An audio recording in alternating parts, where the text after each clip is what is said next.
Discuss ചെയ്യാൻ പോകുന്നത് ഈ ആടി ഉലയുന്ന ഈ വഞ്ചി, ആടി ഉലയുന്ന തോണിയെ കുറിച്ചാണ്. പേടിച്ച് അങ്ങേയറ്റത്ത് ഒരാളിങ്ങനെ മിൽറ്റോടെ ഇങ്ങനെ നിൽക്കുക, പിന്നിൽ കാണാൻ പറ്റുന്നുണ്ടാവും അല്ലേ. അപ്പൊ ഈ വഞ്ചി എന്ന് പറയുന്ന വസ്തു അല്ലേ, അത് എന്തിനാ ഉണ്ടാക്കിയിട്ടുള്ളത്? വെറുതെ ഇങ്ങനെ ഒരു സ്ഥലത്ത് ഇങ്ങനെ ഇട്ട് വെക്കാൻ വേണ്ടിയിട്ടാണോ? അല്ല, അത് ഈ പറയുന്ന ഓളങ്ങളും തീരങ്ങളൊക്കെ ഇങ്ങനെ ആടി ആടി ആടി ഉലഞ്ഞ് നല്ല രീതിയിൽ ആ വെള്ളത്തിലൂടെ അതിങ്ങനെ കടന്നു പോകണം വേണ്ടേ. അപ്പൊ അതേപോലെ തന്നെയാണ് മനുഷ്യന്റെ ജീവിതം. ബുദ്ധിമുട്ടുകള്, പ്രയാസങ്ങള്, പ്രതിസന്ധികള് ഇതെല്ലാം തന്നെ കടലോളം ഉണ്ടാവും. പക്ഷെ അതൊക്കെ നമ്മൾ എന്ത് ചെയ്യണം?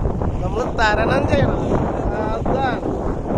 അല്ലാതെ കണ്ട് പേടിച്ചിട്ട് ഇരുന്നിട്ട് ഇത് നമ്മള് ഈ വഞ്ചി നമ്മള് വെള്ളത്തില് ഇറക്കാതിരുന്ന് കഴിഞ്ഞാൽ കാര്യം നടക്കുമോ? ഇല്ല.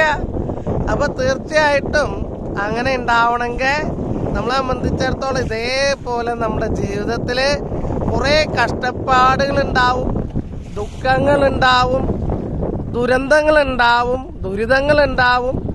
ഈ കപ്പൽ ഇങ്ങനെ ആടി ഉലയ അതേപോലെ ആടി ഒലഞ്ഞുകൊണ്ടിരിക്കും. അപ്പൊ ജീവിതത്തിൽ ഇതെല്ലാം നമ്മൾ പ്രതീക്ഷിക്കണം അല്ലേ? അതെ. അപ്പൊ ഇത് പ്രതീക്ഷിക്കണ ആരോണ്ടാണ് നമ്മൾ ഈ ഡ്രസ്സ് ഇട്ടാണ് അല്ലേ?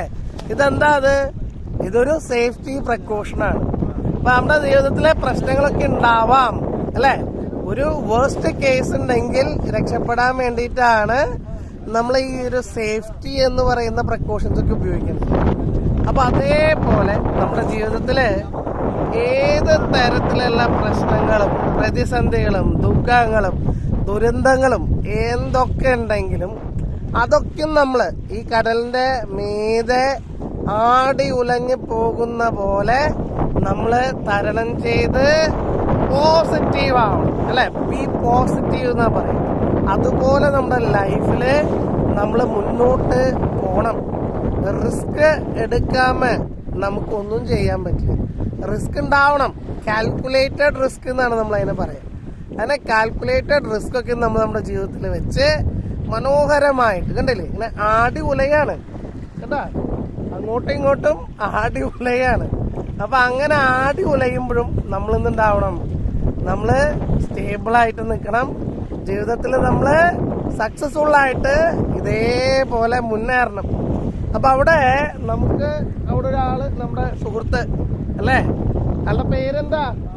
ബാബുചേട്ടനുണ്ട്. ബാബുചേട്ടനാണ് നമ്മുടെ മെന്റർ. ബാബുചേട്ടന് ഇതിന് എക്സ്പീരിയൻസ് ഉണ്ട്. ആള് പറയാ ഒരു കുഴപ്പമില്ല, ധൈര്യമായിട്ട് വിട്ടോടാ തോമസ് കുട്ടി, വിട്ടോടാന്ന് പറയാ. എന്താ കാരണം? ഈസ് ആൻ എക്സ്പീരിയൻസ്ഡ് പേഴ്സൺ അല്ലെ. അദ്ദേഹത്തിന് അറിയാം ഇതിന് നമ്മൾ പോയി കഴിഞ്ഞാൽ നമുക്കൊരു കുഴപ്പമുണ്ടാവില്ല എന്ന് അല്ലെ. അപ്പൊ ആ രീതിയിൽ ഇതില് നമ്മളിങ്ങനെ ആടി ഉലഞ്ഞാലും നമുക്ക് ആരുണ്ട്? നമുക്ക് ബാബുചേട്ടനുണ്ട്. Is our mentor, is our കപ്പിത്താൻ ഹിയർ അല്ലെ. അപ്പൊ അദ്ദേഹത്തിന് അറിയാം ഇതെങ്ങനെ പോണെന്ന് അല്ലെ. അപ്പൊ നമ്മൾ ആളിനെ വിശ്വസിച്ച് മനോഹരമായിട്ട് അല്ലെ ഈ ഒരു ആസ്വദിച്ച് നമ്മുടെ ജീവിതം മനോഹരമായിട്ട് മുന്നോട്ട് പോകണം. അപ്പൊ അതാ പറയുന്നത്, ജീവിതം നമ്മൾ നല്ല രീതിയിൽ വെടുപ്പായിട്ട് ആസ്വദിക്കാനായിട്ട് പഠിക്കുക. ടെൻഷൻ ഉണ്ടാവും, പേടി ഉണ്ടാവും. നമ്മൾ എന്ത് ചെയ്യണം? സധൈര്യം മുന്നോട്ട് പോവാ അല്ലെ. ആടി ഒലഞ്ഞാലും എന്ത് ചെയ്യണം? സധൈര്യം മുന്നോട്ട് പോകണം. Okay, then all the best, take care. Okay, all the best.